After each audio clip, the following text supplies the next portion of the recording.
Una producción original de Troop.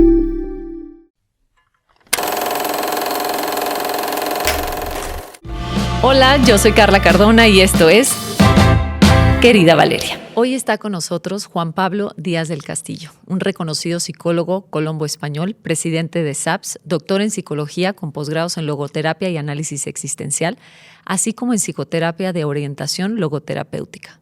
También ejerce como psicoterapeuta, investigador, escritor, conferencista y desarrollador de contenido. Su último libro, Aprendiendo a pensar lo pensado, será editado en portugués. También ha sido coautor de los libros Vivir a la manera existencial y Encontrando y realizando sentido. Es el editor del podcast Los Diarios Existenciales y en su tiempo libre practica el buceo autónomo y también es un gran aficionado del café de especialidad. Bienvenido, Juan Pablo. Querida Valeria, algún día te vas a preguntar, ¿para qué estoy aquí? ¿Qué sentido tiene todo esto? Y quiero que sepas que esa pregunta no es una señal de que estés perdida, es una señal de que estás despierta. El propósito no siempre llega como una gran revelación. A veces es suave, cotidiano, silencioso. A veces está en cómo escuchas a otros, en cómo cuidas una planta, en cómo te emocionas escuchando una canción. No siempre es grandioso, pero siempre es tuyo. Tú no tienes que ser como nadie, solo tienes que ser tú. Y créeme, eso es más que suficiente. Con mucho amor, tu mamá.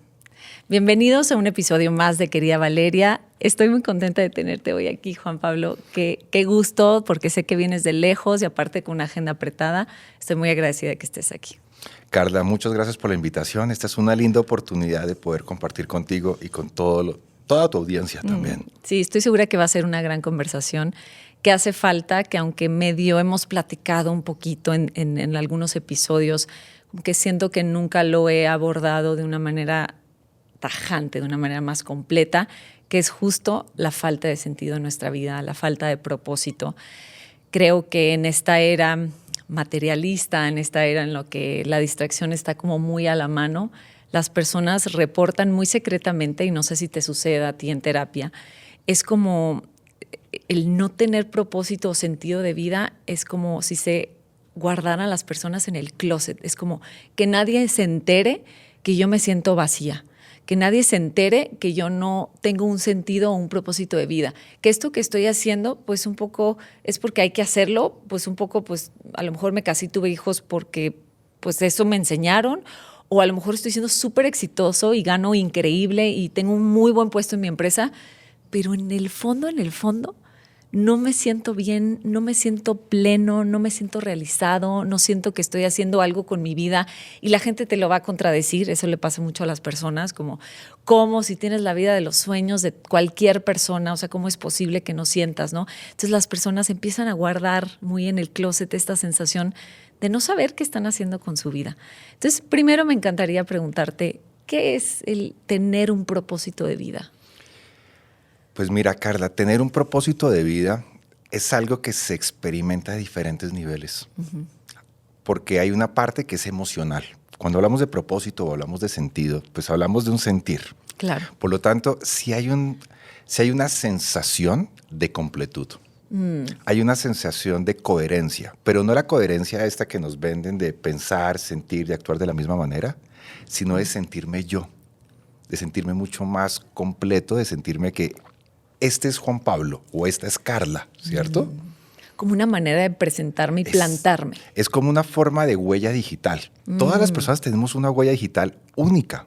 Claro. Y el propósito y el sentido es precisamente eso, una parte de sentir, una parte también de racional, de la lógica, pero también es un tema de cuál es la huella que yo estoy dejando en el mundo. Hay una frase, mi película favorita de toda la historia, de toda la vida, es La Sociedad de los Poetas Muertos. Ok, no la he visto. Te la recomiendo muchísimo. Cuando Mr. Keating, que era Robbie Williams, el actor, él le dice a los estudiantes, ¿cuál es el verso que le vas a dejar al mundo? Para mí, el propósito y el sentido tiene que ver con eso, con qué le estamos dejando al mundo. Y ahí vienen varios problemas que yo creo que son importantes para revisar. Y tú dijiste, ¿qué es lo que le pasa a las personas que dicen, soy súper exitoso? Sí. ¿Cierto? Sí. O estoy cumpliendo un checklist. Y ahí viene un elemento que es clave para revisar Y es porque el propósito tiene una implicación de mejorar el mundo. Ok. O sea, el propósito del sentido no solamente es para mí. Estamos en una era extremadamente hiperindividualista. Sí. Desafortunadamente, muchas veces el contenido que uno puede encontrar en redes sociales o el mensaje que uno llega constantemente es: tú naciste solo y te mueres solo, por lo tanto todo lo tienes que hacer tú solo. Sí. Y ahí es donde se pierden muchos elementos del propósito y nos perdemos en este laberinto. Porque el propósito implica una mejora del mundo, de las personas que a mi alrededor y de mí mismo. Okay. Le sumamos al mundo. Y ahí es donde muchas veces la gente se puede perder, se puede extraviar. Porque la gente puede creer que tengo este trabajo porque ese trabajo da propósito. Entonces la gente dice, claro, tú tienes propósito porque eres sentido. Eres psicólogo, perdón. Sí. Trabajas con personas, ayudas a personas, pero yo soy simplemente contador, ¿cierto? La gente piensa que el sentido del propósito está en la profesión y no. Está en la forma tuya y particular, la forma en que tú haces tu trabajo. Ese es un diferenciador. Okay. Por lo tanto, no tiene que ver con la profesión, sino con tu estilo propio y personal. Eso que tú le dejas al mundo. ¿Como el desde dónde estoy haciendo lo que estoy haciendo un poco? Eso es un elemento importante, pero también es la forma, el cómo Carla en particular lo hace. ¿Cuántas personas hacen podcast? Pero Carla lo hace de una manera distinta. ¿Cuál es el modo distinto que hace que tú sientas eso en particular de que estás sumándolo al mundo? Ok. Porque hay mucha gente que puede sentir lo mismo, pero ¿cuál es el estilo propio tuyo? Claro. Que te hace sentir eso. Ok. Ya te estoy entendiendo, pero me tengo esta duda. ¿Por qué tenemos tanta fijación entonces en lo que estamos dejando? O sea, porque mucha gente lo hace de distintas maneras y no es el propósito, sino voy a tener hijos para dejar algo mío, mi legado. O voy a dejar este podcast para dejar mi legado. Pero de pronto te confieso que me parece un poco egocentrista esa idea de ¿qué le voy a dejar al mundo? Pues ponte a vivir y si dejaste, qué padre, si no, no. Y no en el sentido de consume y placer, sino como por qué tanta fijación en lo que le estoy dejando, por qué tanta fijación en el legado. Cuando he escuchado frases o videos que me encantan que dice, pues cuando te mueras, híjole, pues la gente ya va a estar pensando en qué va a desayunar al día siguiente y vas a hacer eco un ratito y se van a olvidar de ti. ¿Por qué estamos tan obsesionados con ese legado, con eso que estamos dejando al mundo? ¿De dónde viene? Ahí estás diciendo una cosa que es interesantísimo, porque de cierta manera creemos o se vende la idea que el legado o el propósito o eso que le dejamos al mundo tiene que ser algo tan grande, sí, exacto, que permanezca. Por entonces solamente tendrían sentido Dalí, Da Vinci, Cervantes. O sea, este tipo de personajes serían los que tuvieran propósito únicamente en la vida. Claro. Y no, porque mira, cuando tú dejas algo, cuando haces por el mundo, cuando transformas el mundo, no importa que la gente tenga la conciencia de que fuiste tú. Porque, míralo de esta manera, me gusta verlo así. Mucha gente se va a olvidar de nosotros y ni siquiera van a saber que existimos. Sí. O por decir algo, cuando yo hago psicoterapia, hay una cantidad de personas que se van a beneficiar de ese proceso de psicoterapia que estoy haciendo con mi consultante, que jamás en la vida van a saber que yo existo. Entonces, ¿se pierde mi propósito porque ellos no me conocen? No. Efren, que tú lo conoces, que trabajamos hace muchos años juntos, él habla de los efectos secundarios, ¿no? El side effect. Pero no el side effect dañino, sino el efecto secundario de cómo podemos llegar a otras personas sin que los demás sepan. Okay. Es como las ondas concéntricas que se van ampliando. Nadie sabe dónde cayó la roca, pero saben que llega a la orilla. Por lo tanto, se transforma la vida de otras personas, aunque no sepan que tú existes. Y ahí le quita el egocentrismo. Claro. En esto que estoy haciendo, no sé de qué manera va a impactar, no sé de qué manera puede transformar el mundo. A lo mejor empieza por mi familia y se va extendiendo y va haciendo estas olas, ¿no? Y perdemos la necesidad es que necesito que todo el mundo tenga el conocimiento de que fui yo. Ok. ¿No? Ese egocentrismo. Exacto. Y mira, eso tiene que ver, eso tiene un origen en Viena. Había uno de los maestros bueno, no fue maestro, sí, Frankl fue discípulo de él, Viktor Frankl, sí, que es el desarrollador de la logoterapia, el hombre en busca de sentido. Él, de cierta manera, realizó unas investigaciones en ciertas zonas de Viena donde identifica que las personas sufren de algo que llamamos un complejo de inferioridad. Okay. Entonces él decía que los problemas psicológicos partían o el origen era el complejo de inferioridad. Por lo tanto, necesitábamos que la gente buscara superarse, ¿cierto? Entonces la búsqueda de la superación, del reconocimiento del poder, se convirtió en una forma de encontrar o solucionar los complejos o los conflictos. Sí. Pero entonces, ¿qué es lo que si yo me quedo ahí? Frankl lo llamaba la voluntad de poder. Si yo solamente me quedo en la búsqueda del reconocimiento, yo todo el tiempo voy a andar con el letrero de fui yo, ¿cierto? Y eso otra vez me remonta al vacío. Exacto. Si el fin último de mi existencia es la búsqueda de reconocimiento, voy a quedarme vacío. Es que ahí está la diferencia. Es búsqueda de propósito, no reconoce. Esas son dos cosas distintas. Son dos cosas completamente diferentes. Y a ver, si no mal me equivoco, en psicología estudiamos mucho la pirámide de Carl Rogers, ¿no? La de Abraham Maslow. Las necesidades, sí, las necesidades, mira, qué bueno de Abraham que me corriges. Maslow.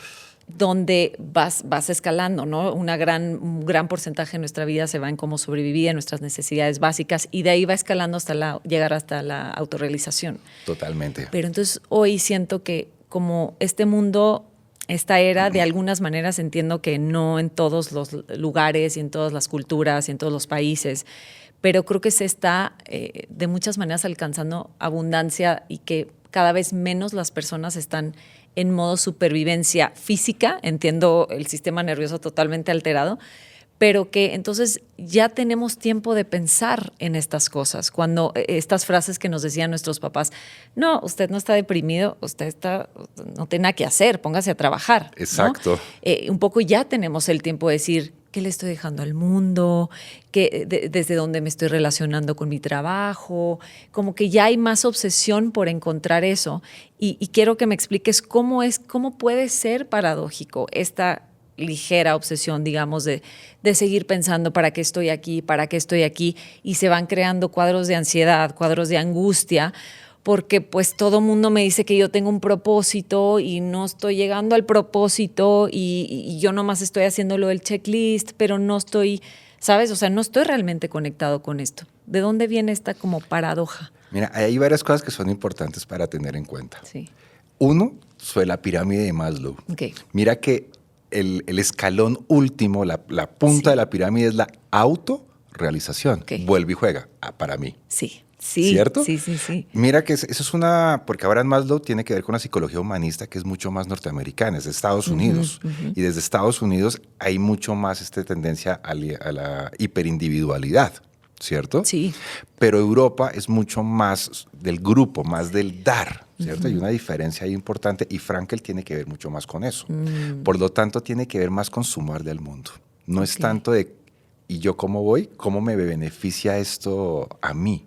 O sea, ¿cierto? es ese enfoque particular en la autorrealización, es como yo me comparto al mundo. Exacto. Para Frankl le respondía a Maslow, decía que la autorrealización es la consecuencia de lograr una experiencia de propósito y sentido. Okay. O sea, no es el propósito del sentido, es la consecuencia.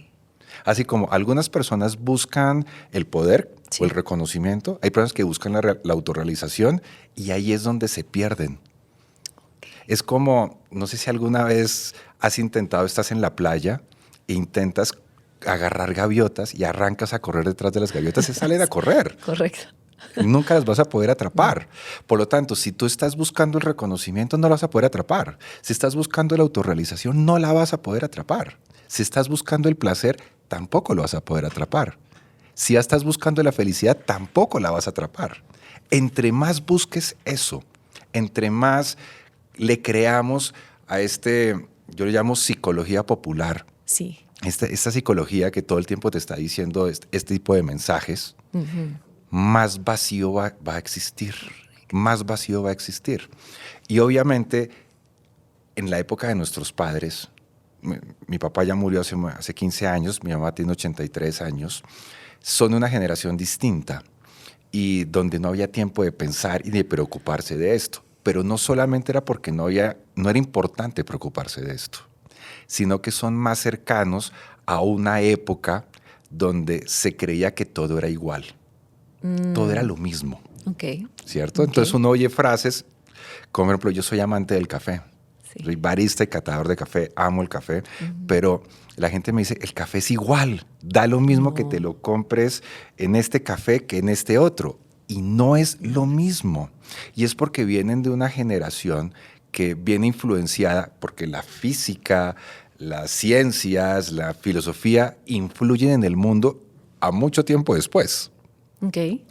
Y la investigación intentó igualar todo, buscando certezas a través de los números, donde todo era igual. Por lo tanto, da igual este café que este café, y no lo es. Cuando surge la sensación del vacío, es cuando empezamos a preocuparnos, a preguntarnos por la pregunta del sentido. Y ahí es donde surgen personajes como Viktor Frankl. Estamos en una época donde tenemos la posibilidad de preguntarnos. Porque ha cambiado. Estamos una generación completamente diferente y nos preguntamos cosas completamente distintas, ¿cierto? Ahora podemos tomar agua. Antes uno le decía a alguien, ¿quieres un vaso de agua? Y uno decía, uy, qué tacaño. Ni siquiera fue capaz de regalarme un refresco u otra cosa. Como que el agua se veía como algo. Y ahora es, ¿quieres una Coca-Cola? No, agua, por favor. Claro, es verdad. ¿No? Hemos cambiado una cantidad de ideas. Por eso podemos pensar y reflexionar sobre el sentido. Pero ahí también viene la trampa. Yo entre más estoy preocupado por esto le da propósito y más le da sentido, menos voy a poder descubrir propósito y sentido. Absolutamente. Yo finalicé mi doctorado en el año 2013. Cuando termino el doctorado, la gente me empezó a preguntar, bueno, ¿y ahora qué sigue? Porque yo estudié y yo les dije, nada, pues ahora quiero disfrutar. Ya no quiero estudiar más. Desde que entré a Kinder estoy estudiando. Claro. ¿No? Ya quiero disfrutar. Y es lo que le pasa a muchas personas. Están buscando todo el tiempo lo que les dé el sentido o el propósito, la felicidad, el reconocimiento, que cuando llega no lo sienten, no lo experimentan. Totalmente, Juan. Wow, lo que estás diciendo, porque es esta búsqueda insaciable en la que todos estamos envueltos y me parece muy angustiante esa pregunta, ¿y ahora qué sigue? Exacto. Y creo que caemos en la misma trampa de, es que nunca es suficiente, no va a haber logro, pues ya hiciste un doctorado, pues ¿cuál otro doctorado sigue? ¿No? Ahora ¿cuál es el postdoctorado que viene ahora? Ahora te puedes ir a Europa, o sea, las posibilidades nunca cesan, ¿no? Siempre hay algo que sigue después. ¿Cuál es la diferencia entre una meta, digamos, algo como muy tajante y algo que tengo yo en la mira, y un propósito? Pregunta excelente. Eso me encanta muchísimo. Porque la gente nos dice, tengamos objetivos, ten metas, ¿cierto? Entonces tú te ubicas en el presente, te planteas una meta al futuro, un objetivo, pero esa meta y ese objetivo es un lugar a donde llegar, pero es un lugar cognitivo, ¿cierto? Sí. Principalmente cognitivo, donde tengo que lograr tener un doctorado. Y cuando llego allá, empiezo a mirar para todas partes, ¿y ahora qué? ¿Cierto? Correcto. Ahora, ¿para dónde sigo? ¿Cuál es la diferencia con el propósito y el sentido? Se llaman los valores. Los valores son cualidades que le suman valor a la vida. Por decir algo, hay un valor que son los valores intelectuales. Los valores intelectuales tienen que ver con aprender o enseñar. Entonces, yo, Juan Pablo, me estoy ubicando en el presente. Y descubro que para mí aprender y enseñar es valioso. Los valores funcionan como las brújulas. La brújula está en el presente dirigida hacia el futuro. Una brújula está dirigida hacia el norte magnético. El valor está dirigido hacia el futuro, hacia un horizonte. O sea, el sentido de la vida y el propósito no están en el futuro, están en el presente. Siempre. Siempre está en el presente. Ubícalo como si fuera un faro. Estoy en el presente. Ese faro que me dice, Juan Pablo, descubriste que te encanta aprender y a enseñar, ¿cierto? ¿Cuáles son tus posibilidades? Entonces ese faro ilumina el mundo y empieza a mostrarme posibles caminos donde yo puedo aprender o enseñar. Y digo, este es el camino, y planteo una meta, pero esa meta está unida al valor, que es emocional, también es cognitivo, a donde quieres llegar. Por lo tanto, la meta ya no se convierte en un sitio a donde llegar lejano, sino que hay como una especie como de cuerda, así como los escaladores que lanzan la cuerda y se van sujetando y van escalando la roca y siempre están sujetados a la roca. Claro. Estoy agarrado de esa manera, ¿no? Es el arnés que te sujeta. Entonces, cuando yo voy caminando hacia la meta, el valor funciona como la brújula. La brújula va hacia el norte magnético. Pero cuando yo llego a la meta, el valor sigue hacia el horizonte. Por lo tanto, cuando yo llego, ya puedo ver hacia dónde orientarme. Esa es la diferencia. O sea que lo estamos haciendo al revés. Totalmente. Porque normalmente nos plantean, el propósito está en el futuro, es a donde tienes que llegar. En el logro, en la meta, en la cantidad de dinero, en el título, en los hijos, pero es lo que precede esta meta, el filtro por el que tendría que pasar esta meta o objetivo, son mis valores. Exactamente, mis valores. ¿Y por qué no nos educaron a encontrar nuestros valores? Que es importante para mí. Ese es un tema de la educación que es una pregunta que siempre se ha hecho. Y es cómo vamos a cambiar esto. Viktor Frankl hablaba de afinar la conciencia. Afinar la conciencia también es una educación en la emocionalidad, es una educación en los valores, pero el problema es que la educación en los valores y en la ética muchas veces se quedan solamente en el no mentir, el no robar, pero los valores son mucho más que eso. Claro. Además, fuera de todo, hay una creencia en la educación que si yo te enseñaba a ti la importancia de la solidaridad, tú ibas a ser solidaria. Sí. Y no, es algo racional.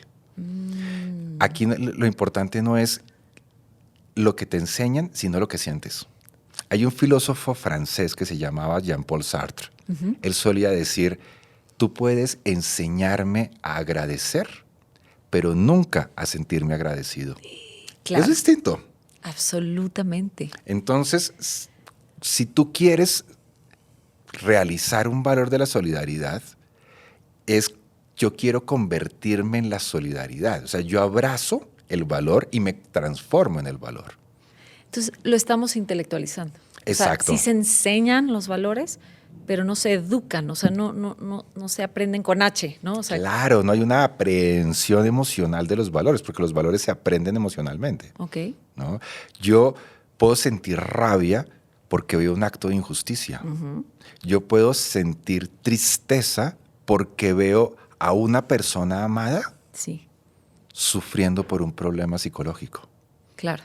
Esa fue una de las decisiones mías para querer ser psicólogo. Yo originalmente era publicista y ejercí la publicidad muchos años hasta que una bendita depresión existencial me hizo dejar y buscar nuevas posibilidades y yo dije, es la psicología. Wow. A ver, entonces te hago la siguiente pregunta. ¿Puedo encontrar sentido en lo que hoy ya hago? Yo soy contador, digamos. Pues mal que bien, me va bien, estoy conforme. No es el peor trabajo del mundo, pero la verdad es que tampoco me siento realizado. ¿Tengo que cambiar de profesión? ¿Tengo que decir, es que no le encuentro sentido a esta profesión? No le veo, o sea, pues me mantiene, paga mis cuentas, pero no le encuentro sentido.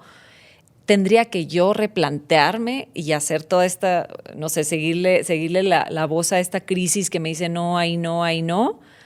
O, ¿sabes? O sea, ¿tengo que cambiar o puedo seguir ahí y encontrarle un sentido en donde estoy en este momento? Pues hay una cosa que es importante y es que muchas veces creemos que únicamente podemos encontrar propósito y sentido en el trabajo. Pero hay muchos más caminos para descubrir sentido. Lo que pasa es que el trabajo tiene un tema y es que estamos 8 horas por lo general al día trabajando, 5 días a la semana. 10 ¿cierto? O 12. Y a veces vemos más a mis compañeros de trabajo que a los hijos o a la esposa. Claro. ¿Cierto? O a la pareja. Y ahí es donde viene el tema. Por eso la gente le da tanta importancia a la parte laboral, pero hay más caminos. Viktor Frankl nos proponía que habían 3 caminos claves para la búsqueda de sentido. Uno tiene que ver con los valores de experiencia. Los valores de experiencia tienen que ver con aquello que el mundo te regala. Lo que tienes que estar es abierto a la contemplación y abrirte a maravillarte. Okay. Así como anécdota, mi estación favorita del año es el otoño. Uh-huh.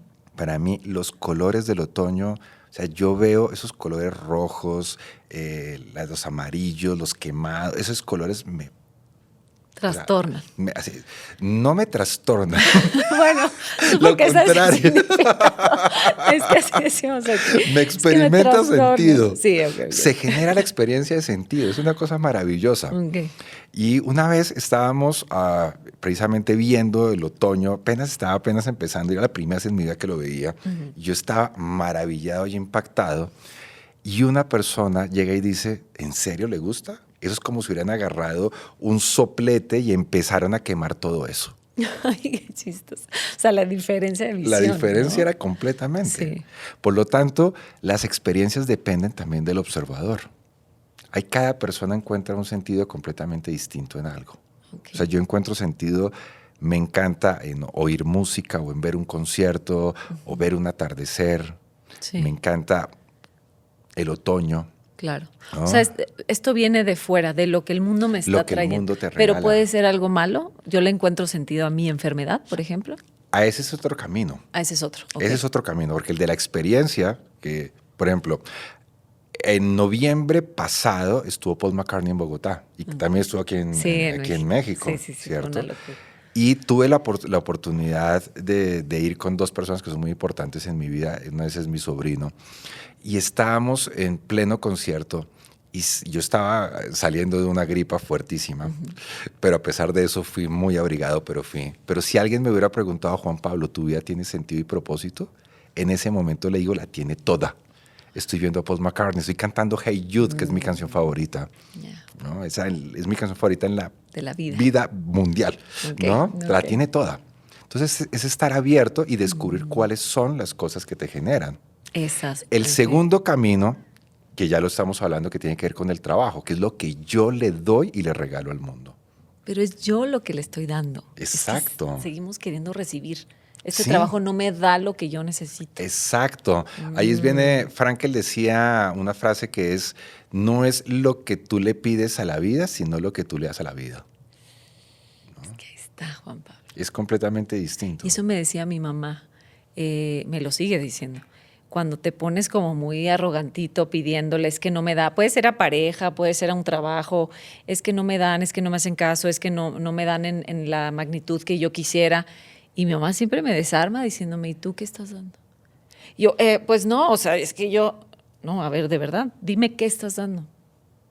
O sea, creo que nada significativo, seguramente, pues mi energía, mi tiempo, pero realmente de corazón, yo estoy solo esperando recibir y no estoy poniendo mi atención y energía en lo que doy, cómo lo doy, desde dónde lo doy, y entonces la cosa cambia, ¿no? Exacto, porque se convierte solamente en relaciones transaccionales. Claro. Entonces, yo te doy, pero estoy esperando a que tú me des, ¿cierto? Sí, sí. Es que difícil es dar sin esperar. Claro, claro. Mira, hay un ejemplo que me parece maravilloso. Pues no es un ejemplo, es como un cuento que decía uno de mis maestros. Y él era un señor que estaba muy grande, tenía, digamos, 65 años, y estaba sembrando árboles de manzana en el jardín de su casa. Uh-huh. Y pasaba un vecino y le dice, ¿usted qué está haciendo? ¿No? Sembrando árboles de manzana. Y él le decía, ¿y para qué? Y se iba. Okay. ¿Y para qué? Y se iba. ¿No? Okay. Hasta que finalmente le dijo, bueno, pero dígame de verdad para qué está sembrando esto. Si usted ya tiene 65 años y cuando crezcan, pues usted ya no va a estar. Ajá. Y dice, pues, es que espero tener nietos. Okay. Que vivan, que disfruten esto también. Exacto. Hay una frase que se dice mucho, digamos, en psicología o en educación. Uno siembra semillas, uno no sabe qué va a cosechar.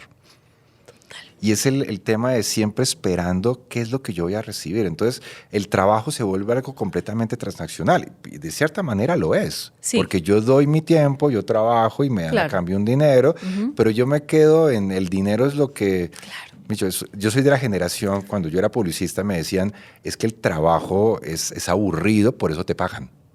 Okay. No esperes que el trabajo es agradable. ¿Cierto? Sí. Y yo tuve la posibilidad en ese momento de mi vida de tomar la decisión de dejarlo y buscar otras opciones porque todavía estaba en casa de mis papás. Era más fácil. Claro. Ya una cosa es cuando yo trabajo, tengo hijos, ya es a otro nivel. Claro. Pero hay ese tema de posibilidades. Por ejemplo, dejar las opciones que yo estoy teniendo y que de pronto mi pareja me sostenga temporalmente, puede ser un reto familiar importante. Sí. Y que entra una conversación también que es clave. Claro. Por lo tanto, poderse cambiar tiene que ver un tema familiar y una conversación si yo estoy en familia. Siempre. ¿Cierto? Y la importancia del diálogo y cómo nos vamos a afectar. Y he encontrado de formas increíbles como muchas parejas le dicen al esposo, en este caso, por ejemplo, de listo, busca lo que tú quieres, claro. Yo mientras tanto te apoyo. Exacto. ¿Cierto? Exacto. Ahí está el tema. Yo estoy dándote, estoy dando.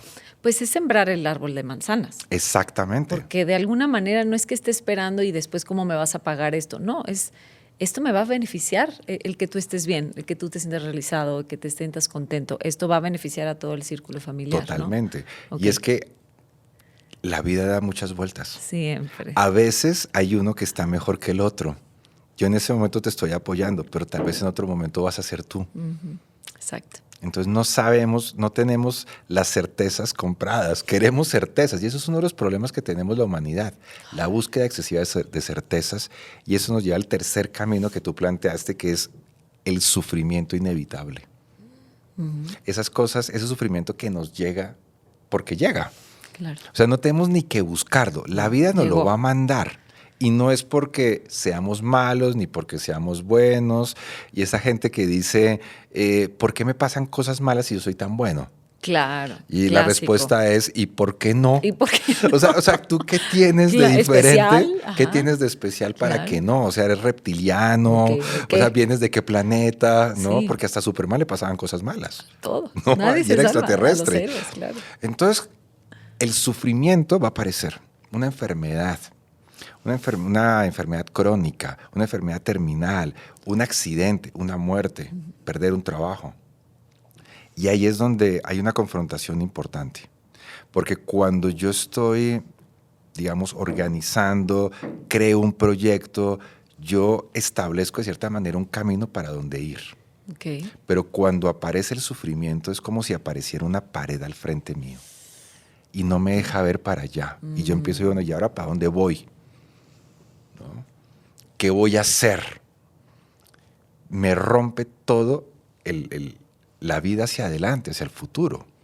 Y eso es bastante doloroso. Y empezamos a darle vueltas. Okay, claro. ¿No? Y empezamos a darle vueltas y queremos entenderlo todo desde la razón.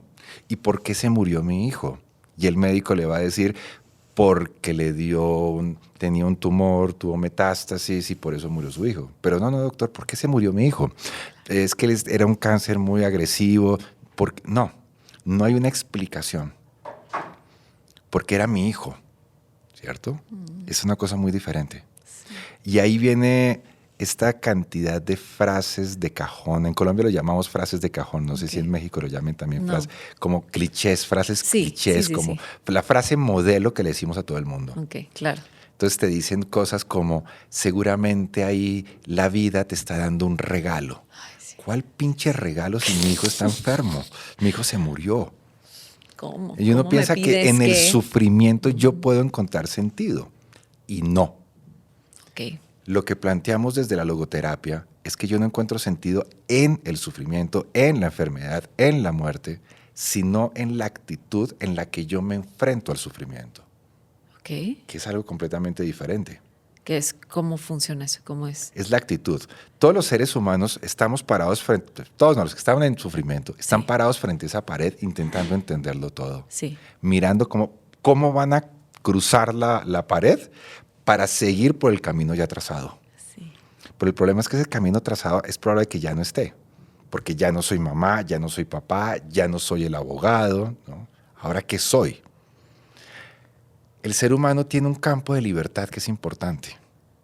La libertad no tiene que ver con hacer lo que yo quiera, que muchas veces nos han vendido la libertad con tú puedes lograr lo que quieras. La meta, los sueños. Exacto. Aquí entre nos, confesión, yo me gané como unos 15 Grammys en mi adolescencia, porque yo era Gustavo Cerati en esa época, ¿no? Y yo jugaba que era Cerati, daba entrevistas y me gané Grammys, pero mi voz no da.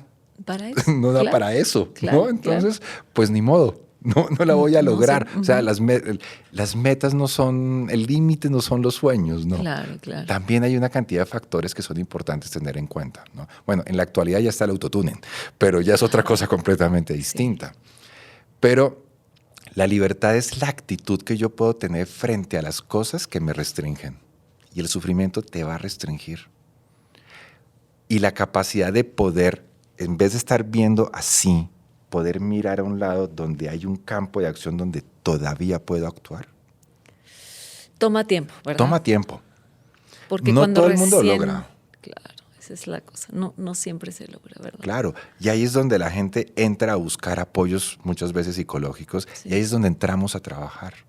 Porque las personas no podemos ver otra cosa que no sea la tragedia, ¿no? Exacto. Hasta se ofenden. ¿Cómo me pides que busque en otro lado cuando está pasando esto? O sea, no hay más que esto que me está pasando hoy, ¿no? ¿Cómo quieres que me olvide de mi hijo? Claro. Y es que no le estamos pidiendo que se olvide del hijo. Esa es una cosa que es importante. Sí. Las palabras clichés sobre el duelo. Olvídalo, él ya no está. No, hombre. Sigue con tu vida. Hay mucha gente, yo trabajé durante mucho tiempo en duelo, y habían personas que decían que no querían olvidarse de su hijo porque iban a ser malas mamás. ¿Yo cómo me voy a olvidar de mi hijo? Porque una de las cosas que a veces aterran más en el duelo es que no pasa, que empiezan a perder el recuerdo de esa persona perdida. Y a veces el recuerdo se convierte únicamente en una fotografía. Entonces yo tengo que aferrarme a eso. Y hay veces esa relación con la persona que ya no está, a veces puede ser mucho más emocional. Y ahí es mucho más poderoso y mucho más potente. Mi papá murió hace 15 años, yo tengo los recuerdos más potentes que yo tengo de mi vida con él. Uno de los que más tengo presentes es él sentado en su silla, en su estudio, leyendo sus libros de historia del mundo, yo sentado en el brazo de la silla mientras que él me los leía, con ese tono de voz que él tenía poético, porque además fue actor de teatro, entonces actuaba, las voces las cambiaba, las narraba, era maravilloso. Wow. Me hizo enamorarme de la historia y querer conocer el mundo, de querer aprender. Me abrió el mundo a través de las preguntas. Y ahí es un tema que es clave. La gente quiere muchas respuestas. El sufrimiento es una gran pregunta y la gente quiere la respuesta. Pero las respuestas cierran el mundo, te lo estrechan, lo reducen. Claro. Las preguntas lo abren. Y ahí es el tema importante. Acompañar el duelo es aprender a sostener las preguntas de los demás y que aprendan a encontrar la aceptación y reorganizar los valores que habíamos hablado, las metas, y reconstruir un nuevo camino, Claro. las nuevas posibilidades. Y Juan Pablo, ¿no te parece, de pronto esto me viene a la mente cuando las personas cometemos el error en este afán por hacer sentir mejor a la persona, que, o sea, día 2 del funeral y ya están diciendo, es que se fue por algo, no has aprendido la lección, él te dejó, híjoles, es tremendamente hasta revictimizante. Total. Que las personas te estén presionando a que, pues, encuéntrale sentido a esto que te está pasando porque por algo está pasando esto, ¿no? Ya, o sea, y no todo tiene un sentido. No todo tiene un sentido. No todo, y entonces ahí viene el problema. Ese es Nos presionamos en encontrar sentido y entre más lo presionamos, pues Otra menos vez damos a lo cuenta de del lo que principio. estamos viviendo. persiguiendo. Persiguiendo. O sea, estamos huyendo. O sea, cuando perseguimos el propósito, estamos huyendo del malestar. Porque el propósito no hay que perseguirlo. Uno se siente atraído y eso hace que te dirijas hacia él. Claro. O sea, sientes una atracción. ¿No? Porque un poco se manifiesta, ¿no? Yo pienso en la adversidad que he pasado en la vida. Cuando te quedas un poco quieto, cuando te atreves y eres lo suficientemente valiente para atravesar el dolor, para sentarte a vivirlo, Totalmente. no estar, porque también me parece un modo de escape. Bueno, se fue esta persona porque me va a dejar algo y estás angustiado en encontrar el sentido, el por qué o el para qué, también ahora ya es el para qué. Entonces, pues no entiendes mucho de lo que está pasando y como que te pierdes y te desconectas. Es para mí de pronto una forma de escape como para que no se sienta tanto el golpe del que se fue o que murió o el desempleo o lo que sea. Pero cuando te atreves a quedarte con tus emociones así como están, lo horrible que se siente que una persona te haya rechazado o se haya muerto o una enfermedad o la noticia, como que solita llega la gaviota, ¿no? Dejas de perseguir la gaviota y de repente un día entiendes, claro. O sea, eso me pasó con una persona cercana que se fue. Después de meses, años yo creo, dije, es que él me vino a enseñar, ponerle amor a lo que yo hacía. Años después entendí, ese es el sentido que yo hoy le encuentro a su vida, a lo que él nos vino a dejar. Y ese legadito que esa persona dejó, yo la incorporé a mi vida. Exacto. Pero no a través de perseguir y encontrarle y buscarle, ¿correcto? Claro, porque cuando hay varias cosas importantes con lo que dijiste que quiero decirte. La primera, o sea, nosotros no nos estamos moviendo en el vacío. En nuestras relaciones interpersonales estamos entregándole cosas a los demás y recibiendo cosas de los demás. Uh-huh. Yo incorporo cosas tuyas y después se las comparto al mundo. Ok. Eso es un tema lindo. O sea, tú incorporaste algo de esta persona, ¿cierto? Tal vez no te lo quería enseñar esa persona, pero tú lo aprendiste, claro. Lo incorporaste y dijiste, claro, aquí está. Sí. Y se lo estás dando a otras personas. Claro. Y lo otro es la velocidad. Es que vivimos en un mundo de una velocidad impresionante. Sí. El conocimiento es 3 minutos en TikTok porque es más de 3 minutos, entonces se pierde la atención, pierdo los likes, pierdo los seguidores, entonces el contenido tiene que ser muy sencillo. Correcto. ¿No? O sea, si yo doy información simple, tengo seguidores. Si voy profundo, la gente de pronto no lo sigue tanto. No le gusta tanto. Sí. Porque la gente quiere las cosas muy rápidas. Entonces, listo, salí del funeral, voy ya para la casa y espero que en 8 días ya no esté sintiendo malestar. Total. Una vez me llamaban unos hijos de una señora y me decían, es que queremos que mi mamá vaya a terapia contigo porque se murió nuestro papá y estamos muy preocupados por ella. Uh-huh. Claro, cuadramos la cita. Claro. Haz de cuenta que la cita fue el viernes, ellos llamaron el martes. Uh-huh. ¿No? Lo habían enterrado el lunes. Ay, Dios mío. O sea, ya querían que se le quitara. Wow. Entonces todo el tiempo estamos corriendo en velocidad y eso es otro elemento que impide que descubramos propósito y sentido y experimentemos más vacío. No sé si te ha pasado cuando tú vas conduciendo un auto, el coche, y vas a buscar una dirección, le bajas el volumen a la música. Claro. Todo el mundo dice, qué raro. No es verdad. ¿Por qué le bajamos el volumen a la música si vamos a buscar una dirección? Y es para activar todos tus sentidos para buscarla.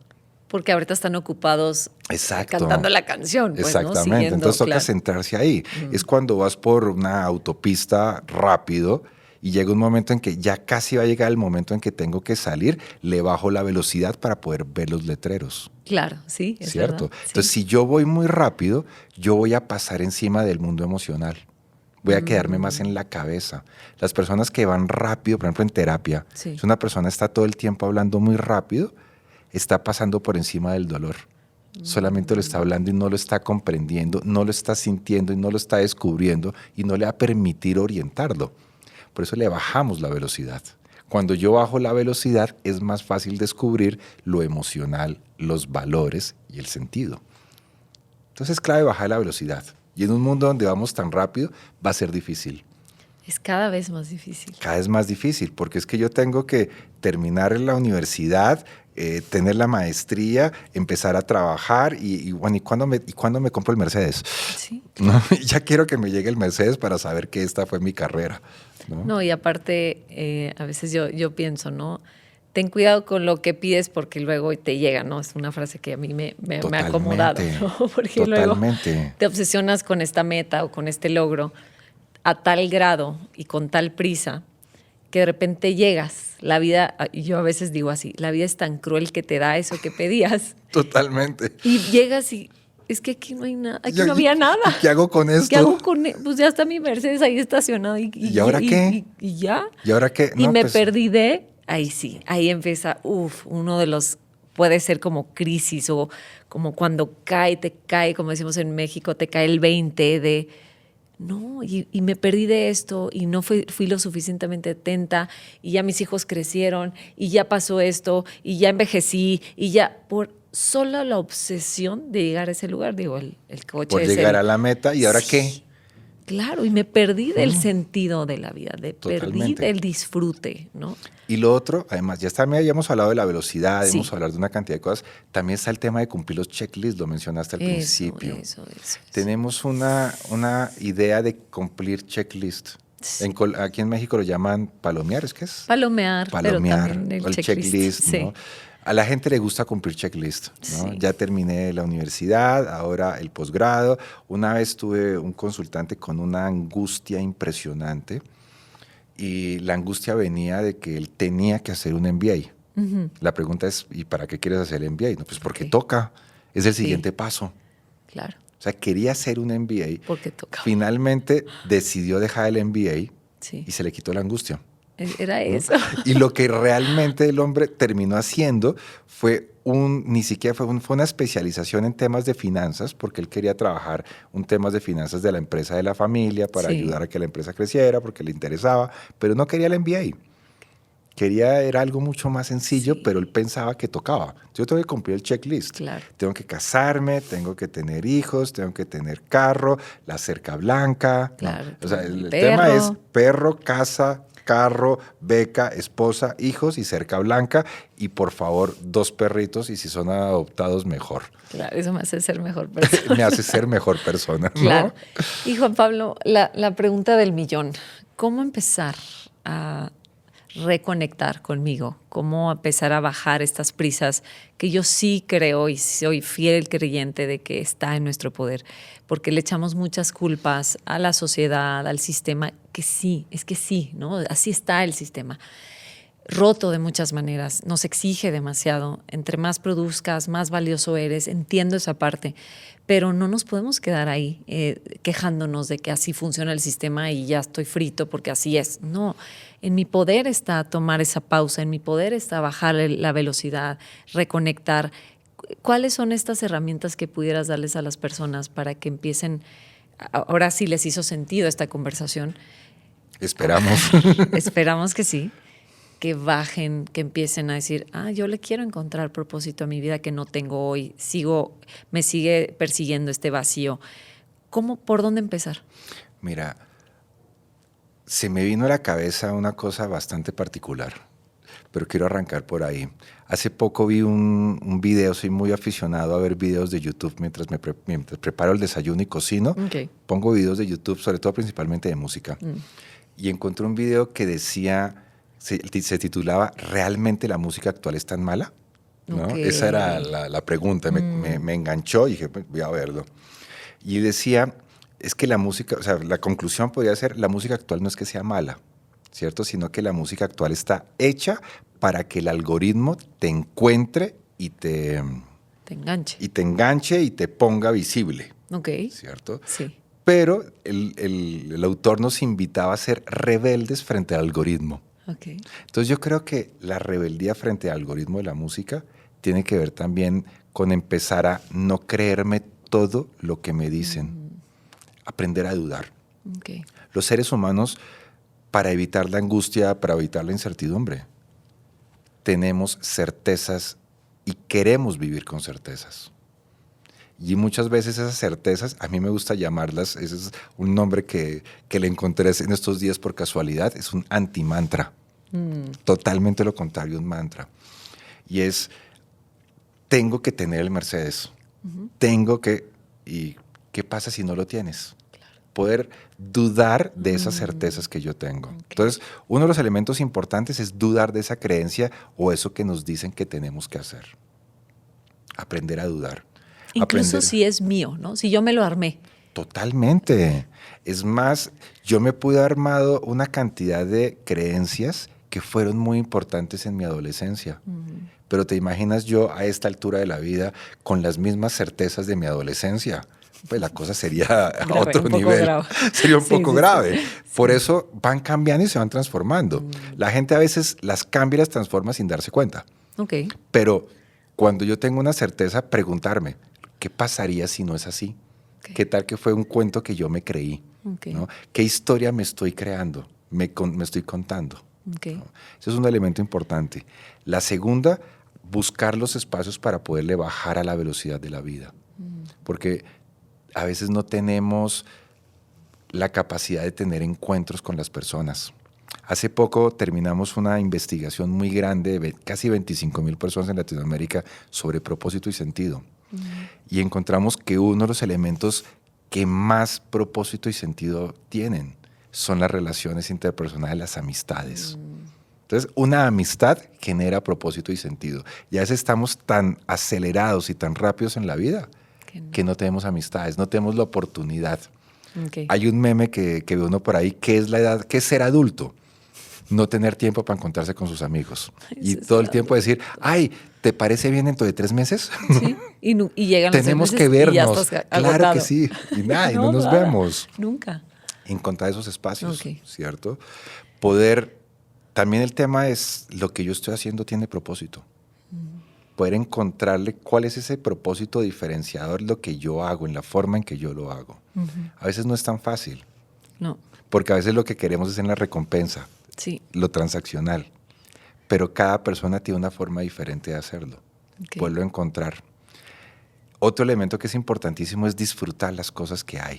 Okay. ¿No? Eso de que decían, el rico es el que menos necesita, el que aprovecha y disfruta las cosas que tiene. No es llenarse de cosas y de objetos, llenar ese estante de cosas para decirme, ya, lo llené el parqueadero, tengo 3 carros, ya. Sí. No, si tengo uno, disfrútalo, gózalo, si tengo eso, o sea, disfrutar también las cosas y las posibilidades. Sí. ¿No? Hay gente que se va de vacaciones y en vacaciones está, en vez de disfrutar, está preocupado por lo que tiene que pagar después. Sí. Así está esto de grave. O sea, no disfrutamos el momento, nunca estás. ¿No? O sea, estar en el presente y encontrar, disfrutar lo que tengo, relacionarme, encontrar el propósito en las cosas, en las posibilidades de lo que tengo y lo que estoy haciendo, sí. Es clave. Ir a terapia también. Eso. Ir a terapia es importantísimo. Claro. Si algo, pues nosotros llevamos... Esta semana pasada cumplimos 28 años desde que fundamos el colectivo Aquí y Ahora. Wow. Bueno, lo fundó Efren. Yo llegué 4 años después, pero ya llevo trabajando con él 24. Wow. Pero son 28 años desde que empezamos a crear toda esta organización y trabajamos mucho por el propósito y el sentido. Y cómo poder ayudar a personas a encontrarlo ha sido parte importante de nosotros. Poder multiplicar el mensaje y ayudar a personas a que encuentren sentido, a encontrar sentido a otras personas. Claro. Entonces, ese tema es clave. Poder encontrar sentido y encontrar propósito, y puede ser a través de un acompañamiento. Claro. También es clave de esa manera. Sí, porque ayudan a encontrar y a tomar una perspectiva distinta de las cosas, ¿no? Lo que decíamos. Pues lo han hecho de una manera extraordinaria ambos. Muchas Felicidades gracias por eso. Y mi última pregunta, no sé si hayas escuchado por ahí, les hago esta pregunta. ¿Qué le dirías a tu Valeria? Valeria es quien tú quieres que sea. ¿Qué le dirías? Le diría, lo estás haciendo bien. A veces en la vida hay cosas difíciles. Hay momentos donde podemos sentir que nos falta el aire, pero confía en que lo estás haciendo bien. Estás encontrando que algo que estás haciendo es importante y es valioso y que puedes aportar. Estás empezando. Queda mucho camino. Confía en ti y no te olvides de preguntarnos alrededor cada vez que lo necesites, porque estamos acá. Estamos aquí para ayudarte y ayudarnos, no solamente ayudarte, ayudarnos. Es lo que le diría a mi Valeria. Ay, qué bonito, Juan Pablo. Muchísimas gracias. Gracias por esta conversación. De verdad que me pudiera seguir otro par de horas más. No hay fin. Creo que es tan noble esta parte, este tema y todo lo que tú haces también al lado de Fren. Creo que es muy necesario lo que están haciendo, porque ayudan a las personas justamente a eso, ¿no? A escarbarle tantito, a mostrarles otro lado de la moneda, como decimos acá. Y pues bueno, yo de mi parte me siento muy agradecida. Gracias por hacer un espacio en tu apretada agenda aquí en México para estar aquí y que te vaya súper bien. Buen viaje de regreso. Muchas gracias, Carla. Muchas gracias por la invitación. Qué lindo reencontrarnos nuevamente y espero que pueda ser en algún otro momento, tanto en Colombia como en México. Estoy segura que a la gente le va a servir muchísimo este episodio. Y bueno, muchas gracias a todos los que llegaron hasta acá. Si sienten que esta información le puede servir a alguien, por favor, compartan. Eso nos ayuda mucho a seguir creciendo y llevar estos temas tan importantes a las personas que más lo necesitan, además de manera gratuita. Qué bonito tener esto, que para mí es como oro, a la disposición de todos. Así que, bueno, suscríbanse en el canal de YouTube, denle 5 estrellitas en Spotify y, bueno, nos vemos la próxima. Les mando un muy fuerte abrazo. Una producción original de Troop.